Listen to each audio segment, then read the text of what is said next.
Big బాస్లో ఒక chance రావడమే పెద్ద గొప్ప అని అనుకుంటుంటారు. ఎందుకంటే ఒక్కసారిగా బిగ్ బాస్లో అడుగు పెడితే చాలు స్టార్డమ్ వచ్చేస్తుంది. ఇది మనందరికీ తెలిసిందే. బిగ్ బాస్ షోకి అట్లాంటి టీఆర్పీ రేటింగ్స్ కూడా ఉంటాయి, మనందరికీ తెలుసు. అది షో ఎంత హిట్ అవుతుందో అంత కాంట్రవర్సీలో కూడా నిలుస్తోంది అనుకోవచ్చు. ఎందుకంటే ది బెస్ట్ ఎగ్జాంపుల్ మన పక్కన ఉన్నటువంటి స్వప్న చౌదరి గారే ది బెస్ట్ ఎగ్జాంపుల్ అనుకోవచ్చు. యా మ్యామ్, అసలు ఇష్యూ ఏంటి అంటే మీరు బిగ్ బాస్ షో మొత్తం అయిపోయిన తర్వాత ఇప్పుడు ఎందుకని బయటకు వచ్చారు?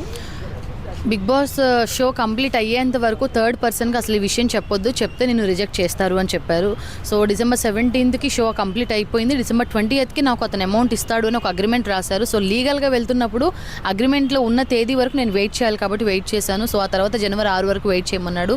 January 6వ తారీఖు తను చెప్పింది ఏంటంటే, నీకు నచ్చింది చేసుకో, మీడియాకి వెళ్తావా వెళ్ళు, ప్రెస్ మీట్కి వెళ్తావా వెళ్ళు, లేదంటే పోలీస్ స్టేషన్ వెళ్ళి కంప్లైంట్ ఇచ్చుకుంటావా ఇచ్చుకో అని చెప్పడం జరిగింది. సో అందుకోసమని నేను స్టేషన్కి వెళ్ళాను. జూబ్లీ హిల్స్ పోలీస్ స్టేషన్లో కంప్లైంట్ ఇవ్వడం జరిగింది. ఓకే, అంటే ఎందుకని ఇట్లా అవకాశాలు ఉన్నాయి, ఇట్లా ఇప్పిస్తామని మీకు ఎట్లా తెలిసింది? అసలు ఏ సోర్స్ ద్వారా తెలిసింది? అంటే ఆల్రెడీ నా ప్రొఫైల్ పంపించానండి. నా ప్రొఫైల్ ఆల్రెడీ సెలెక్ట్ అయిందని చెప్పి అతను నాతో ఓన్లీ కాస్ట్యూమ్స్ అండ్ PR కోసం మాత్రమే నన్ను అమౌంట్ అడగడం జరిగింది. వాటి కోసమే నేను అమౌంట్ ఇచ్చాను. సో ఎట్లా నమ్మిండ్రు మీరు? దానికి ఒక ప్రొసీజర్ ఉంటుంది, దానికి ఇంటర్వ్యూ ఉంటుంది. బిగ్ బాస్ షోలో అంత ఈజీ ఎంట్రీ కాదని మీకు కూడా తెలుసు కదా? తెలుసండి, కాకపోతే అతను season 6 వరకు అందులో కాస్టింగ్ మేనేజర్గా చేశాడు కాబట్టి నేను అతను నమ్మాల్సి వచ్చింది. మరి ఎట్లా అనుకున్నారు? అంటే కాస్టింగ్ 6 వరకు ఓకే తను చేశాడు అని అనుకున్నాం, కానీ అంతకంటే ముందు మరి బిగ్ బాస్ షోలో ఎంట్రీ ఇచ్చిన వాళ్ళందరూ కూడా ఇట్లనే మోసపోయి ఎంట్రీ అయ్యి ఉంటారా?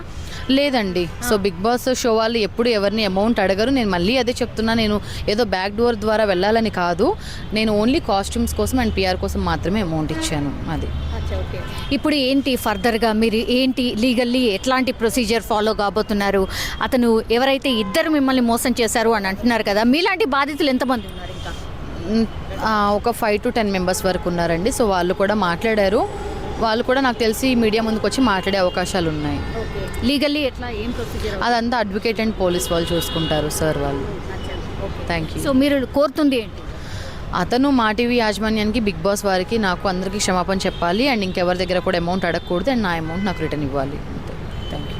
యా, సో మొత్తం మీద అది తను కోరుతుంది ఒకటే. లీగల్లీ అయితే నా ప్రొసీజర్ నేనైతే ఫాలో అవుతున్నాను, నాకు న్యాయం జరుగుతుంది అని కూడా అనుకుంటున్నాను. ఎందుకంటే బిగ్ బాస్లో ఎప్పుడైతే ఎంట్రీ ఇవ్వడానికి నాకు లైన్ క్లియర్ అయిపోయింది, జస్ట్ కాస్ట్యూమ్ అండ్ PR కోసమే అతను నన్ను అప్రోచ్ అయ్యాడు అని అనుకున్నాను, కానీ ఇంత మోసం జరుగుతుంది అని నేను కూడా ఎక్స్పెక్ట్ చేయలేదు అంటూ మాత్రం స్వప్న చౌదరి చెప్తున్నటువంటి సిచ్యువేషన్ మనకు కనిపిస్తోంది. కానీ బిగ్ బాస్ అయితే ఇప్పుడు వార్తల్లో నిలిచింది అని చెప్పొచ్చు. ఎందుకంటే ఇట్లాంటి మోసాలు కూడా ఒక బిగ్ బాస్ షో లాంటి దాంట్లో కూడా జరుగుతున్నాయా అనేది కూడా ఇప్పుడు క్వశ్చన్ మార్క్.